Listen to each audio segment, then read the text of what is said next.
खूप खास म्हणावा लागेल कारण त्यांचा आज वाढदिवस सुद्धा आहे आणि आज चौथ्या टप्प्यामध्ये मतदान पार पडतंय आणि रावेर या मतदारसंघासाठी आज मतदान जो आहे तो पार पडतंय। मतदार जे आहेत आपल्या मतदानाचा अधिकार बजावतात। मतदान केंद्रावर जाण्यापूर्वी रक्षा खडसे कुटुंबियांसोबत केक कापतायत।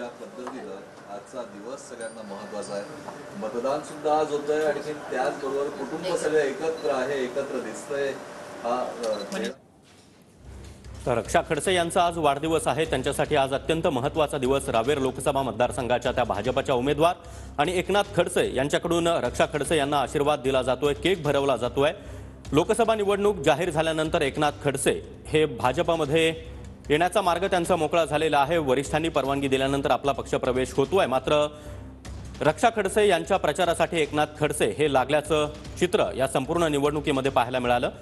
आणि दुसरीकडे आपण पाहतोय की छत्रपती संभाजीनगरमध्ये इम्तियाज जलील यांनी सहकुटुंब मतदानाचा हक्क बजावलेला आहे। छत्रपती संभाजीनगरमध्ये तिहेरी लढत विद्यमान खासदार इम्तियाज जलील विरुद्ध माजी खासदार चंद्रकांत खैरे आणि मंत्री संदीपान भुमरे असा तिरंगी सामना।